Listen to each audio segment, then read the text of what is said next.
empezamos. Ok, hoy siendo 5 de mayo del año 2020, en clase virtual estamos compartiendo con Juan Carlos y Abraham una charla relacionada con los procesos de diagnóstico en las enfermedades virales. Nosotros identificamos de una manera clara hasta ahorita las características físicas, químicas y biológicas que nos dan como referencia a los virus como un patógeno antígeno perfecto, porque tiene la capacidad y la complejidad como para poder estimular el sistema inmune en toda su extensión, de tal suerte que la producción de inmunidad serológica, es decir, la producción de inmunoglobulinas, es altamente específica también, de tal suerte que la producción de el sistema inmune en células de memoria, como también en inmunoglobulinas, me permite identificar con bastante precisión si un animal en un momento dado tuvo contacto con algún virus. U otro patógeno, particularmente estamos hablando de que las inmunoglobulinas se programan para adherirse a cierto tipo de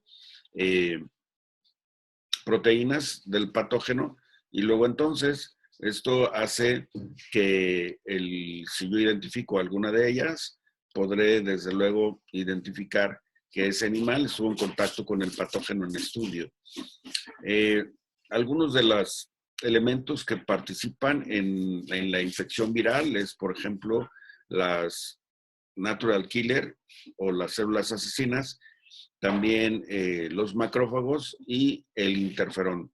Que esto lo vimos un poco en el tema de vacunas y vacunación, que siendo honestos, si requieren de que abundemos en ese tema, lo retomamos otro día, tendremos tiempo de abundar más en varios temas.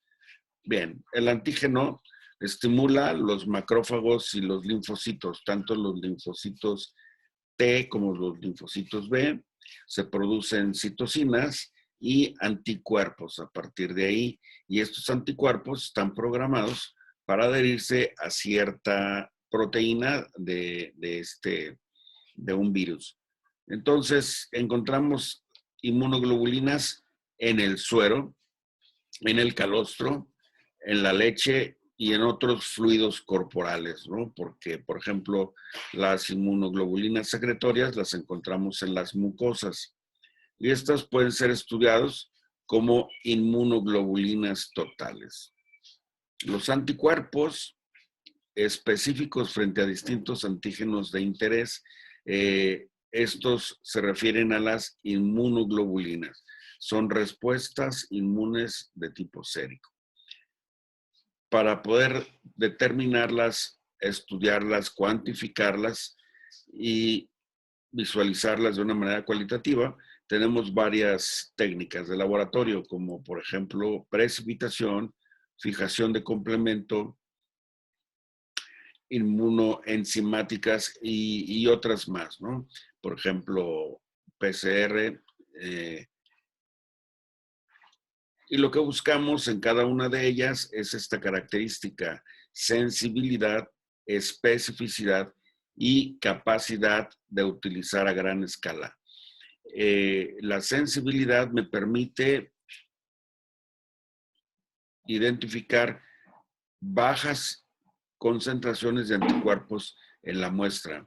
La especificidad corrige el error de posibles falsos negativos o falsos positivos. Y la capacidad de utilización en gran escala pues me permite acercarme en granjas, hacer estudios con muestreos amplios. Esta capacidad se conoce como escalabilidad. Bien. Por ejemplo, la sensibilidad me permite identificar por precipitación, por ejemplo, bajas niveles de concentración. La sensibilidad media es, por ejemplo, una prueba de fijación de complemento. Y la máxima sensibilidad la encontramos en ELISA, que es una de las pruebas más socorridas, es una prueba de elección para pruebas de poblaciones, cómo se está moviendo en un momento dado un patógeno dentro de una granja, cómo se está moviendo un patógeno en un área geográfica determinada, seroneutralización o la actividad bactericida en un momento dado. Bien, esta tabla nos lleva a desarrollar una actividad. Aquí tenemos ordenadas de menor a mayor sensibilidad algunas de las técnicas. Lo que necesito yo es que ustedes hagan un directorio de laboratorios en donde pueden mandar a hacer cualquiera de estas o varias de estas técnicas en un momento dado que requirieren hacer algún seguimiento de diagnóstico. Entonces, es importante que tengan en cuenta esta lista y buscar en el mercado del diagnóstico quién y dónde tiene estas técnicas para que yo pueda enviar muestras. Bien. Cada una de las técnicas tiene, pues, en base a estas características, diferentes objetivos. ¿Qué es lo que necesito yo entender para poder, en el momento de estar guiando un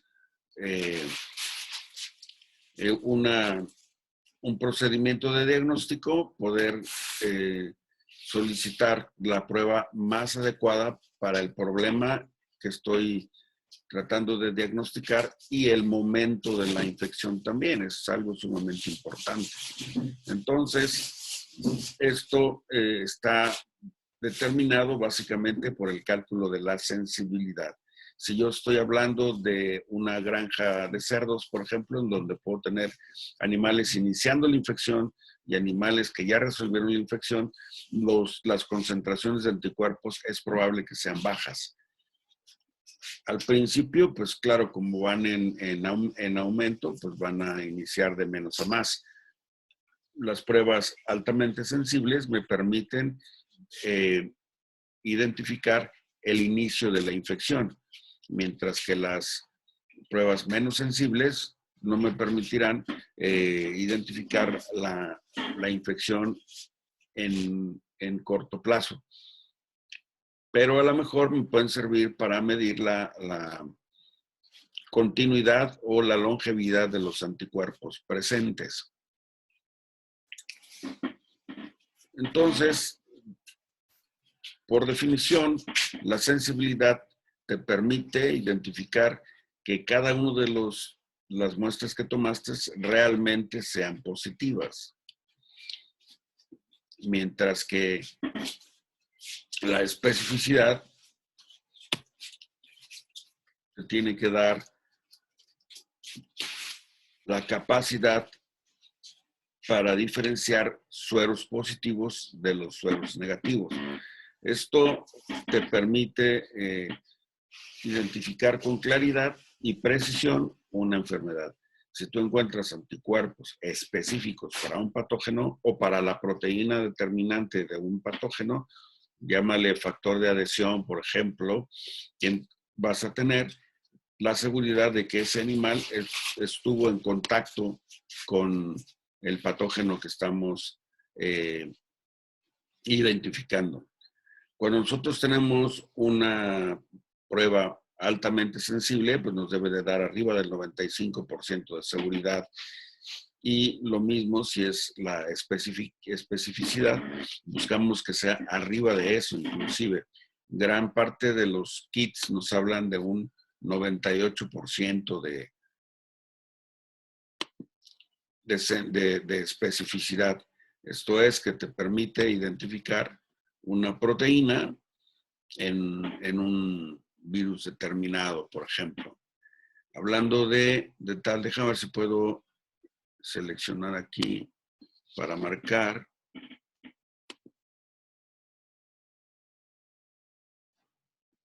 Por ejemplo, en esta transparencia que estamos viendo es el virus de la enfermedad de Augeski y observamos en la imagen que dice G1, GP63, GP50, GX.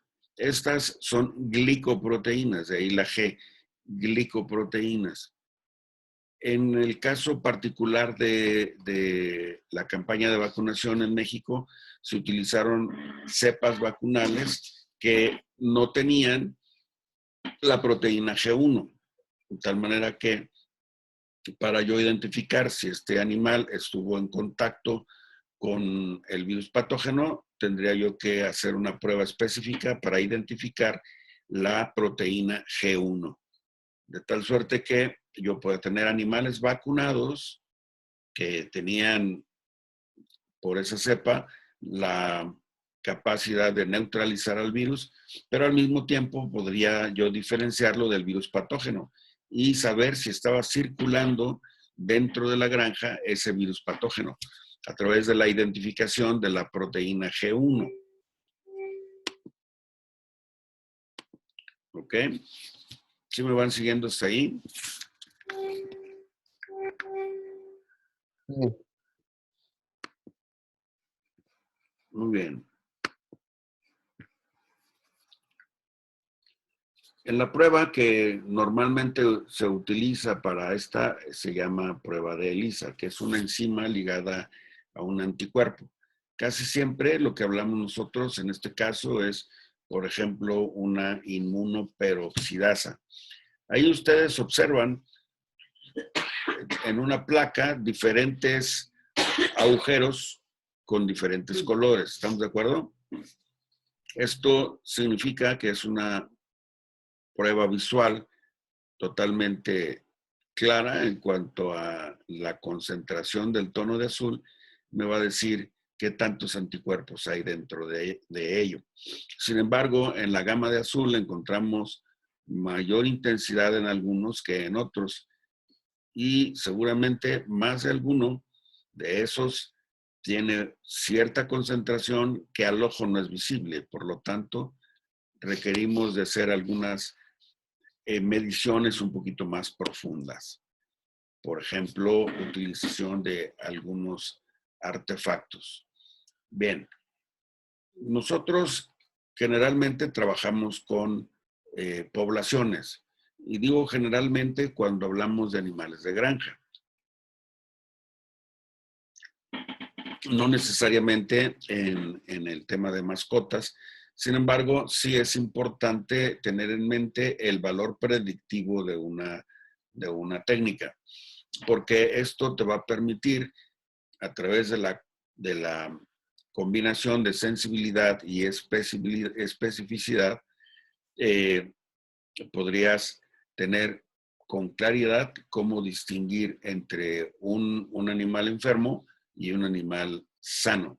De tal suerte que inclusive podrías tú identificar animales que potencialmente estarían liberando el patógeno y animales que son potencialmente sensibles. Es decir, podrías, visto desde un proceso de análisis, la oportunidad de un posible brote o rebrote en una granja, ya que verías poblaciones con con anticuerpos, son resistentes, que tuvieron la enfermedad, la organizaron y ahora son resistentes, pero probablemente también son liberadores. Podríamos encontrar animales en proceso prepatente que están liberando virus también. Y si tenemos una alta población de animales susceptibles, pues habrá que tener precauciones porque probablemente en un momento dado se pueda presentar un brote intenso.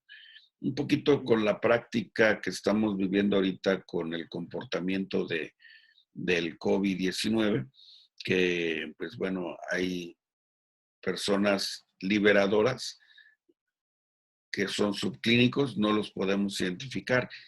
Este tipo de pruebas resuelve ese problema. Yo puedo identificar animales que están liberando virus y que tienen un periodo prepatente de acuerdo a la concentración de anticuerpos o por la detección de antígeno, que es lo que se está haciendo ahorita a través de una prueba de screening. Y a partir de ahí yo puedo saber cuándo es positivo verdadero y cuándo es positivo falso, ¿no? Muy bien. Entonces, esto me va a llevar a una clasificación eficaz de los animales que estoy estudiando. Profe, Mande. perdón, me perdí. Entonces, según la concentración que tengan de virus, es como si puede ser que también pueda, ¿cómo se dice? ¿Distribuidor del virus o cómo? Según la cantidad de anticuerpos, la concentración de anticuerpos, yo puedo identificar un animal que está en el periodo prepatente, es decir, el animal no tiene signos clínicos, sin embargo ya tuvo contacto con el virus y en ese periodo puede estar liberando virus y Ah, puede ok. contagiar a animales susceptibles. Todavía no lo noto enfermo, Ok. pero ya tuvo contacto con el virus. ¿Cómo lo identifico?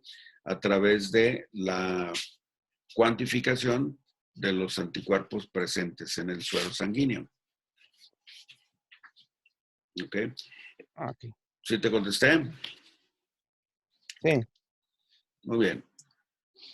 Esta es una técnica que me permite identificar la inmunidad celular. Aquí tenemos un linfocito tipo B y en los incisos, incisos A y B, tenemos un anticuerpo que está programado para reaccionar con el anticuerpo que se encuentra en la membrana de este linfocito sensibilizado. Y el inciso B me indica una sustancia que puede ser fluoresceína o naranja de acridina, en su caso, para poder identificar inmunoglobulinas de tipo G o inmunoglobulinas de tipo M. De tal manera que puedo yo estar identificando la respuesta celular a una infección. Y este es más o menos, digo más o menos porque es un diagrama, cómo funciona. Si va de arriba hacia abajo, colocamos nuestras células que se ponen en contacto con el conjugado anti-GA o anti-GG, como vemos acá abajo, a la izquierda, en letra verde es para anti-GA y en letra naranja para IgG. Pasan por esta bomba en donde se ponen en contacto con los conjugados anticuerpos monoclonales. Esto después pasa como en un embudo a través de un tubo para que pase de a una por una las células y poder hacer una medición ahí por el estrés que se produce en un campo eléctrico. Enseguida pasa por un rayo de luz láser, que eso provoca una reflexión de la luz y esto te permite identificar lo que es naranja de acridina en los anticuerpos de la superficie de la célula como IgGs. Y para inmunidad local, por ejemplo, la IgA, que esa la vemos en mucosas, y la IgA secretoria sobre todo. Entonces, de esta manera, nosotros podemos identificar en esta lectura que tanto en linfocitos T como en linfocitos B puedo identificar anticuerpos de membrana. Estas, sabemos, ya son células sensibilizadas que funcionan como células de memoria. Y en el receptor de la membrana puedo encontrar la presencia de estos anticuerpos específicos para un patógeno determinado. ¿Sí está claro cómo funciona esto?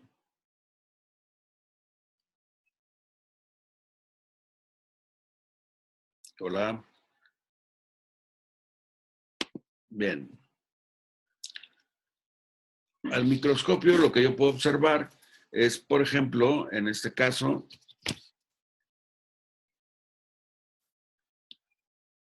la última fotografía que vimos aquí,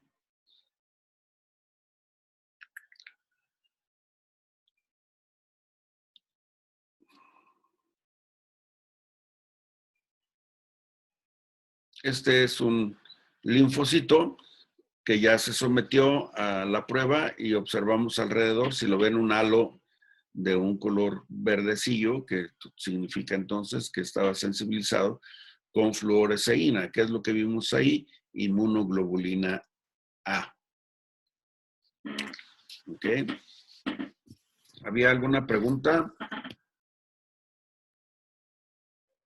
Eso cuando se ve el linfocito, ¿se mira con un microscopio especial o puede ser con el objetivo 100? Eso lo observas, lo puedes observar en el de 100, pero eso lo tienes que observar en un microscopio con campo oscuro, porque necesitamos nosotros estas sustancias reflejantes reaccionan con rayos ultravioleta. Entonces necesitas un microscopio de UV. No es tan sofisticado como un microscopio electrónico, pero no es un microscopio que encuentres en cualquier lugar. Sí, porque necesitamos hacer vibrar esos reflejantes y la manera de hacerlo vibrar es con rayos ultravioleta sobre campo oscuro. Muy bien. Dijimos anticuerpos monoclonales. Para tener la idea de cómo se genera un anticuerpo monoclonal, pues bueno, ahí tengo, yo coloco o inyecto un antígeno a un espécimen, que puede ser una rata, puede ser un caballo, si ya lo estoy trabajando a nivel comercial, un burro tal vez, o borregos, en donde puedo obtener yo mayor concentración de suero a la cosecha. Yo genero ahí una reacción antígeno-anticuerpo y esta reacción antígeno-anticuerpo puede estar dirigida contra un anticuerpo, por ejemplo, ¿no? Que puede ser un anticuerpo de tipo anticuerpo de cerdo, anticuerpo de pollo, no sé. Ese es como lo podemos identificar. De tal manera que a la hora de que yo intente hacer una prueba, voy a trabajar con este tipo de reactivos que serían anticuerpos policlonales o anticuerpos monoclonales. El que acabamos de ver ahorita con la rata es un anticuerpo policlonal, que es una mezcla heterogénea. Puede encontrar diferentes anticuerpos y vamos a encontrar una variación entre un lote y otro porque no está tan mecanizado, tan industrializado. Una vez que lo logramos, tenemos que hacer un conjugado y guardarlo porque no siempre te da el mismo resultado, pero puedo tener producciones de alto volumen. En el caso de los monoclonales son mucho más precisos, son químicamente puros, las respuestas son más nítidas a la hora de ser inoculados, pero no tenemos todos los elementos en todos los laboratorios como para poder trabajar esto. Sin embargo, en la actualidad nosotros tenemos los kits para, por ejemplo, la prueba de ELISA, enzima ligada a un anticuerpo, los primers para PCR, etcétera, ya funcionan de esta manera como forma industrial. Por ejemplo, decía yo, ELISA. ELISA consiste en una placa como la que vimos hace un ratito, aquí en la esquina de arriba la vemos, tonos azules, en donde en cada uno de los pozos tengo yo anticuerpos adheridos a las paredes. Cuando yo pongo mi muestra, que está representada con esa figura naranja, es el antígeno que se adhiere a los anticuerpos que están en la cubeta. Después pongo el conjugado, que es el anticuerpo policlonal probablemente o monoclonal. En los kits comerciales normalmente se usa anticuerpos monoclonales. Este anticuerpo monoclonal está sensibilizado, si ven ahí, se representado por unas pequeñas líneas azules, que cuando le coloco yo un sustrato en contacto me va a dar un cambio de color. Y ahí es en donde veíamos la tonalidad azul. Y se ve más o menos así. Para efectos de que yo pueda tener mayor precisión, en la lectura de la muestra, tengo que tener lo siguiente: un espectrofotómetro. Este espectrofotómetro lo que hace es pasar a través de cada uno de estos pozos de manera vertical un rayo de luz blanco a diferentes longitudes de onda. Cada kit tiene la longitud de onda específica y esto me permite identificar una densidad óptica. Esta densidad óptica significa la resistencia que tiene el sustrato para el paso de la luz blanca. Esto, al otro lado de la placa, yo recojo el resultado, que es un resultado numérico. Lo sometemos a una operación matemática y con eso yo voy a obtener la concentración de anticuerpos presentes en una muestra. Este es un indirecto. ¿Qué significa? Significa que yo tengo el antígeno en la placa, coloco mi suero problema, hago una incubación que eventualmente pueden ser 2 horas, hago un enjuague, posteriormente aplico los anticuerpos monoclonales, que sería en este caso un anticuerpo programado contra el anticuerpo específico de un cerdo, de un pollo, de un perro, de un animal que estoy estudiando. Entonces, este conjugado se va a adherir, si es que hay anticuerpos, a ese anticuerpo. Y a la hora de colocar, de ponerlo a reaccionar con el sustrato de color, voy a obtener, si hubo anticuerpos, un tono de color azul.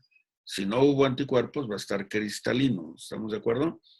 Luego entonces, a mayor concentración de anticuerpos representados ahí en color amarillo, voy a tener mayor densidad óptica, es decir, mayor resistencia, lo cual significa que este animal del cual obtuve el suero contiene anticuerpos específicos contra este antígeno, que podría ser, por ejemplo, enfermedad de Auyeski, enfermedad de diarrea epidémica, la que estemos estudiando. Esto es uno de los estudios más ocurridos, es de los más repetidos porque es relativamente fácil, barato y no requiere instalaciones demasiado especiales en el laboratorio. Esta es muy interesante. Esta es la ELISA por competición. Esta, cuando les hablé del virus de Auyeski, que en nuestro caso en México, cuando estaba en campaña esta enfermedad, la molécula, es decir, la cepa vacunal, carecía de la proteína G1. De tal suerte que lo que yo quiero averiguar aquí es cuando no hay anticuerpos contra proteína G1. De tal suerte que cuando sí hay anticuerpos contra la proteína G1, entonces el suero problema, el suero que estoy analizando va a ser transparente porque compite el antígeno con el anticuerpo de la G1. Si yo no tengo anticuerpos contra G1, entonces la proteína G1 que está ahí tachada en la línea de abajo, significa que no hubo anticuerpos y el antígeno que yo coloco para competir capta los anticuerpos del kit. ¿Ok? Y entonces me queda de color transparente, siendo que si yo hubiera tenido la presencia de los anticuerpos contra la proteína G1, se bloquea el antígeno, que lo estamos representando ahí con ese polígono de color azul, y se van a adherir de tal suerte que identifico la proteína G1, cambia de color y por lo tanto significa que tengo un animal que estuvo en contacto con el virus patógeno de la enfermedad de Auyeski. ¿Ok? Este es inmunoelectrotransferencia o Western blot. Esta es una técnica que no es muy escalable, pero sí te permite identificar inmunidad activa. Pues una respuesta inmunoenzimática que te permite identificar anticuerpos específicos y neutralizantes. ¿Ok? Y entonces, cuando yo tengo, por ejemplo, alguna duda en otra de las pruebas, como la prueba de ELISA, por ejemplo, yo puedo utilizar esta e identifico anticuerpos neutralizantes, por lo tanto, compruebo que sí estuvo en contacto este animal con el antígeno. Esto es inmunofluorescencia indirecto. Esta es una muestra de vaso de un cerdo positivo a fiebre porcina clásica. El tono que estamos viendo es fluoresceína, que reacciona con el antígeno, y de esa manera, cuando lo pongo yo a través de el rayos ultravioleta, va a tomar ese tono. ¿Ok? Ese tono que, pues bueno, ahí los dejo a ustedes para identificar qué color es, pero es la fluoresceína. Aquí podemos utilizar cultivos celulares primarios. Entonces, ya desde aquí, esta es una prueba un poco más cara, más compleja, porque tengo que trabajar con cultivos celulares. Tengo que trabajar con explantes, por ejemplo, y esto significa que necesito instalaciones especiales en mi laboratorio. ¿Hay alguna pregunta hasta aquí?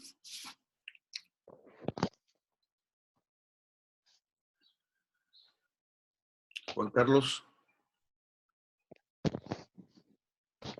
¿Cuál es la más eficiente, profe, o cuál es la más práctica? La de ELISA indirecta es la que más se utiliza. Es muy utilizada, pero no es la única. Hay otras como el de la lista que vimos ahí en la tablita, la de aglutinación, precipitación, que también se utilizan, que son relativamente baratas y se pueden utilizar de nuevo.